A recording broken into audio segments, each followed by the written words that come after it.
The fluorescent lights hummed overhead as Maria Gonzalez wrung out her mop for the 100th time that evening, her weathered hands trembling slightly from exhaustion. At 62, she had been cleaning these pristine corporate floors for over 15 years, invisible to most who walked past her in their expensive suits and polished shoes. Her back ached, her feet throbbed, but she pressed on because 3 grandchildren depended on the meager paycheck that barely covered their school supplies and her daughter's medical bills. What she didn't know was that in the next 60 seconds, one man's cruelty would change everything, and not just for her, but for everyone who witnessed what happened next. The elevator dinged, and out stepped Richard Blackwell, CEO of Pinnacle Financial, his face flushed red with rage after a disastrous board meeting. His latest acquisition had fallen through, costing the company millions, and his ego couldn't handle the board's questioning of his leadership. He needed someone to blame, someone beneath him, someone who couldn't fight back. His eyes landed on Maria, who was quietly mopping near the executive conference room. In his hand, he clutched a glass of milk from the executive kitchen, a milk that had been sitting out too long, slightly sour, waiting to be thrown away. "You!" he barked, his voice echoing through the empty hallway. "Look at this mess you've made. Water everywhere, streaks on my floors. Is this what I pay you for?" Maria looked up, confused. She had been meticulous, as always. The floors gleamed under the harsh lights. "I'm sorry, sir, but I don't see ya." "Don't you dare contradict me," Blackwell snarled, stepping closer. His expensive cologne couldn't mask the smell of alcohol on his breath. "You people are all the same, lazy, worthless, taking advantage of hard-working Americans." Before Maria could respond, before she could even process what was happening, Blackwell tilted the glass and poured the entire contents over her head. The thick, spoiled milk ran down her graying hair, soaked through her uniform, and dripped onto the floor she had just cleaned. "Now you have something real to clean up," he sneered, dropping the empty glass at her feet where it shattered into a dozen pieces. What Blackwell didn't realize was that someone had been watching from the security office down the hall. Jake Morrison, a 26-year-old former Marine who worked the night shift, had seen the entire encounter on the monitors. More importantly, the company's new security system installed just last month to prevent corporate espionage had recorded everything in crystal clear high definition. Jake's hands shook as he rewound the footage. He had served 2 tours in Afghanistan, had seen cruelty and injustice, but something about watching this elderly woman being humiliated by a man who made more in a day than she made in a year ignited a fire in his chest. Meanwhile, Maria stood frozen in the hallway, milk dripping from her hair onto her worn sneakers, tears mixed with the spoiled dairy product running down her cheeks. But she didn't cry from the humiliation. She cried because she knew she couldn't afford to lose this job, no matter how badly she was treated. Her grandson Miguel needed surgery for his clubfoot, and her daughter Carmen was still recovering from her car accident, unable to work. She knelt down carefully, her arthritic knees protesting, and began picking up the glass shards with her bare hands. One piece cut her palm, drawing blood, but she continued cleaning. She had learned long ago that dignity was a luxury she couldn't afford. Jake couldn't watch anymore. He saved the video file to 3 different locations, including his personal cloud storage, then grabbed his jacket and headed for the elevator. He found Maria in the supply closet, having changed into a spare uniform, dabbing at the cut on her hand with a paper towel. "Ma'am?" he said softly. "I'm Jake, from security. I saw what happened." Maria looked up, fear flashing in her eyes. "Please, I don't want any trouble. I just need this job." "You're not in trouble," Jake assured her, kneeling down to her level. "But that man is going to be. What he did was assault, and I have it all on video." "No, no." Maria shook her head frantically. "He'll fire me. My family needs this money. Please, just forget what you saw." Jake's heart broke looking at this woman who had been so degraded that she was protecting her abuser. "Mrs. Gonzalez, Maria Gonzalez, Mrs. Gonzalez, I promise you, he's not going to fire anyone ever again." The next morning, Jake didn't go through corporate channels. He didn't report to HR or send the video to internal affairs. Instead, he created an anonymous social media account and posted the footage with a simple caption, This is how Pinnacle Financial's CEO treats his employees. Maria Gonzalez has worked here for 15 years. She's a grandmother who supports her disabled daughter and 3 grandchildren. She deserves better. We all do. Within 2 hours,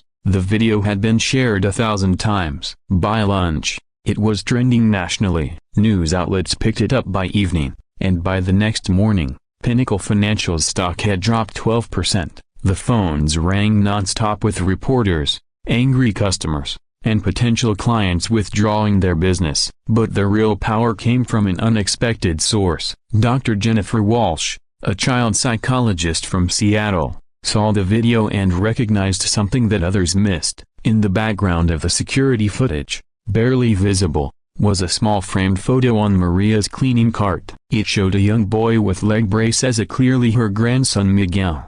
Dr. Walsh had treated thousands of children with similar conditions and knew how expensive the corrective surgeries could be. She shared the video with her own commentary. This woman is working multiple jobs to pay for her grandson's medical care. While her boss humiliates her for sport, she's literally keeping her family alive through pure determination and love. That's when the internet did what it does best and worst. Within hours, someone had identified Maria, found her address, and begun sharing her personal information. But instead of harassment, something beautiful happened. A GoFundMe page appeared, created by Dr. Walsh, with a goal of $50,000 for Miguel's surgery. It reached that amount in 6 hours. By the end of the week, it had raised over $300,000. Blackwell, meanwhile, was fighting for his professional life. The board of directors held an emergency meeting. Protesters gathered outside Pinnacle Financial's headquarters. Major clients were jumping ship daily. The video had been viewed over 50 million times,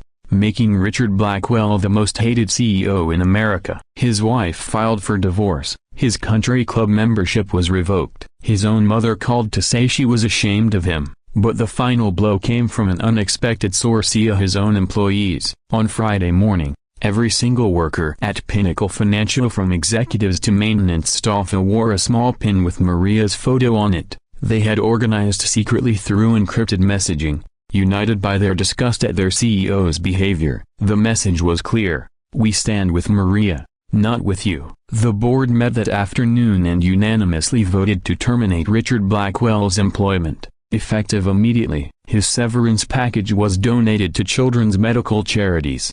His replacement, Sarah Chen, was the company's former head of human resources, a woman who had started as a secretary and worked her way up through determination and treating everyone with respect. When Maria arrived for her shift that Friday evening, she found Jake waiting for her with Sarah Chen and a room full of her coworkers, people she had cleaned up after for years, who had never acknowledged her existence. "Mrs. Gonzalez," Sarah said, stepping forward, "first, I want to apologize on behalf of this company for what happened to you. No one should ever be treated that way, especially not someone who has served us so faithfully for 15 years. Maria clutched her card handle, overwhelmed. I just need to work." "You're going to keep working," Sarah smiled. "But we're making some changes. We're promoting you to head of facility service as a management position with full benefits, vacation time, and a salary of $65,000 a year."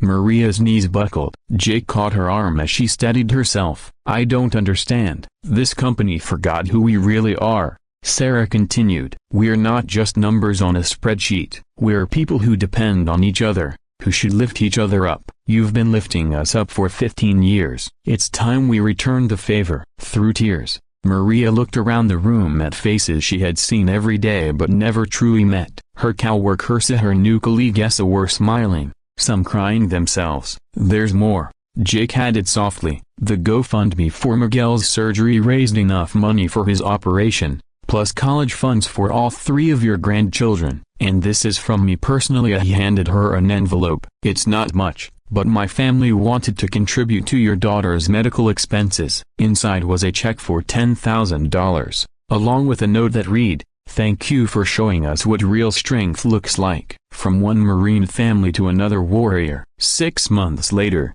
Maria stood in the same hallway where Richard Blackwell had poured milk over her head. But now she wore a business suit instead of a cleaning uniform. carried a tablet instead of a mop, and was leading a team of facilities workers who earned living wages with full benefits. Miguel had his surgery and was learning to walk without braces. Carmen had recovered and returned to work as a nurse. The 3 grandchildren were thriving in school, their college funds secure. Richard Blackwell had moved to a small town in Montana, where he worked as a night shift security guard, ironically, the same job Jake had held when he witnessed the incident. The humiliation had destroyed his ego but somehow reconstructed his humanity. He sent Maria a letter every month, apologizing and asking nothing in return. She never responded, but she kept the letters in a drawer, hoping that someday she might find forgiveness in her heart. The video still circulated online, but now it was used in corporate training sessions as an example of what not to do, and more importantly, how one person's courage to stand up for another can change everything. Jake had been promoted to head of security and used his platform to implement new policies protecting all employees from harassment. He kept a framed photo of Maria on his desk, and not the one from the viral video, but a new one of her at the company Christmas party, surrounded by co-workers who now knew her grandchildren's names and asked about her daughter's health. On quiet nights, when the office was empty and Maria was reviewing schedules in her new corner office, she sometimes walked past that hallway and remembered the milk dripping down her face. But instead of shame, she felt gratitude, not for the cruelty that started it all, but for the kindness that followed. She had learned that dignity wasn't something that could be taken away by someone else's actions. It was something that lived inside you, waiting to be recognized by people who understood its value. The real miracle wasn't that a video went viral or that money was raised or that a cruel man lost his job. The real miracle was that in a world often divided by differences, people had chosen to see themselves in an elderly janitor's quiet strength and had decided that her fight was worth joining. Sometimes the smallest acts of cruelty reveal the largest capacities for compassion. Sometimes the most powerless person in the room turns out to be the one who changes everything. And sometimes, when milk is poured over someone's head in malice, what flows back is a notion of human kindness that lifts everyone higher than they ever thought possible.